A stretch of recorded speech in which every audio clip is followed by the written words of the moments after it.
নমস্কার, দেখছেন জি 24 ঘন্টা। আপনার সঙ্গে রয়েছি আমি শুক্লা। শুরু করছি ইলেকশন রাউন্ড আপ। ভোটের খবর দেবো আপনাদেরকে, তবে তার আগে একটু অন্য রকমের খবর আপনাদেরকে দিই। আজ যেহেতু রবিবার, তাই বাড়িতে অনেকেই বসে নানা রকমের খাবারের স্বাদ নিশ্চয়ই নিচ্ছেন। আর খাদ্যরসিক বাঙালির কথা যদি বলতেই হয়, তাহলে বিরিয়ানি বলতে মূর্ছা যায় অনেকেই।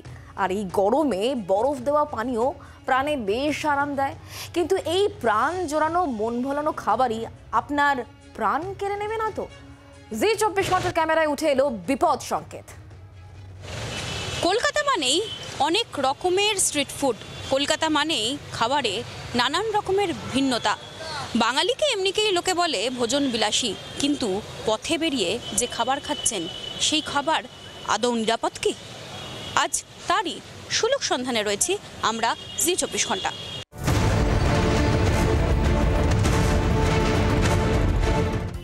রাস্তার দোকানে সসে চোবানো চাউমিন, লাল টকটকে আলুর দম, গন্ধে ভরপুর বিরিয়ানি, চোখের সামনেই গরম গরম বানিয়ে প্লেটে সাজিয়ে পরিবেশন। আবার বড্ড গরমে নানা ফ্লেভারের পানীয়তে চুমুক। আহা, প্রাণের শহরের এমন খাবারই তো বাঁচিয়ে রেখেছে আম জনতাকে। কিন্তু আপনি কি জানেন, যা খাচ্ছেন সেগুলো স্বাস্থ্যের 12টা বাজাচ্ছে?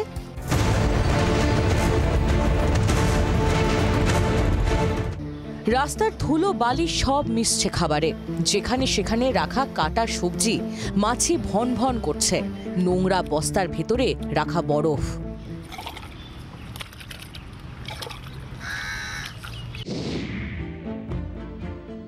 এমনকি খাবারে দেওয়া হচ্ছে নানা নিষিদ্ধ রং। ব্যবহারযোগ্য রং মেশালেও তার পরিমাপ ঠিক থাকছে না, এমনই তথ্য উঠে এলো আমাদের ক্যামেরায়। তবে কালার ইউজ হয়, যেমন এই কেশরী রং। যারা একটু সত্যি কথা বলতে কি, মানে যাদের সেন্স আছে, যাদের একটু কনসাসনেস আছে, তারা এই ফুড কালার ইউজ করেন। কিন্তু যাদের কনসাসনেস নেই, তারা গাইছাপ বলে একটা রং ব্যবহার করেন। যেখানে লেখাই থাকে, ওরা আইনত কিছু করা যায় না, কারণ ওখানে ওদের লেখাই আছে নট ফর হিউম্যান কনজামশন, কিন্তু ওটা প্রচুর চলে। যেমন ফিরিয়ানিতে ওই রংটা একটা সময় প্রচুরই চলতো। जितना जन बिरयानी बनाता है वो सब केसरी रंग ही लेता है। एग येलो आपका जितना मैंगो शरबत बनाएगा वो एग येलो लेगा। ফুড কালার হিসেবে ব্যবহার করা হয় কেশরী রং, জিলিপি ও বিরিয়ানির রঙের জন্য ব্যবহার। এগ ইয়েলো পাকা আমের মতো রং আনতে ব্যবহার। সাইট্রিক অ্যাসিড শরবতে টক স্বাদের জন্য ব্যবহার। আমরা এইসব ফুড কালার ও খাবার কিনে নিয়ে গেলাম পরীক্ষাগারে। প্রথমে সসের পরীক্ষা। দুটো সলিবিলিটি ডিফারেন্স। এখানে হচ্ছে পরিষ্কারভাবে দেখতে পাবেন যে ইন্ডাস্ট্রিয়াল কালার, সেইখান থেকে ডিজলভ সলিবিলিটি অনেকটা বেশি হয়। যেটা আপনারা দেখেন যে জলের মধ্যে রং, যেগুলো আমরা সাধারণত হোলির সময় রং খেলি বা এই ধরনের জিনিসপত্র, সেগুলো খুব ইজিলি ডিজলভ করে যায়। আর অন্যগুলো কিন্তু বেশি ডিজলভ করে না, সেখানে সেডিমেন্টেশন হয়। ইনিশিয়ালি যা আমি দেখলাম, এটাতে একদম পরিষ্কারভাবে ইন্ডাস্ট্রিয়াল কালার দেওয়া আছে, যে কালারগুলো কিন্তু পারমিটেড কালার সেরকমভাবেই নয়, আর মাত্রাটা অনেক বেশি। পরীক্ষায় শুধু ফেল নয়, এমন রঙে থাকে সীসা, বলছেন বিশেষজ্ঞ। এতে লেট ক্রোমেট বলে এক ধরনের কালার, সেটা থাকতে পারে, যা আমি ইন্ডিকেশন পাচ্ছি। এবং আমি সেটাই আজকে নয়, যেটা আগেও যে টেস্টগুলো করেছি তাতে প্রচুর অ্যাবান্ডেন্ট এই কালার পেয়েছি।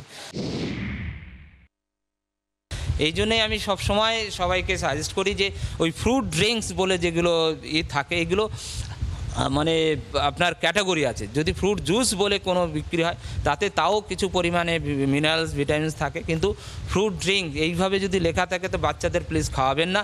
এই গরমের সময় সবার ইচ্ছা করে খাওয়াতে, কিন্তু সেটা না খাওয়ানোই সব থেকে ভালো, কারণ এটা ক্ষতি হয়, মানে ভালো হওয়ার থেকে ক্ষতিটা বেশি হয়। গবেষকরা জানালেন যে খাবার খোলা রাস্তায় বিক্রি হচ্ছে তা একেবারেই স্বাস্থ্যের জন্য উপযুক্ত নয়, এবং যে সমস্ত উপাদান এবং যে পরিমাণে উপাদান দেওয়ার কথা, কোনোটাই মানা হচ্ছে না।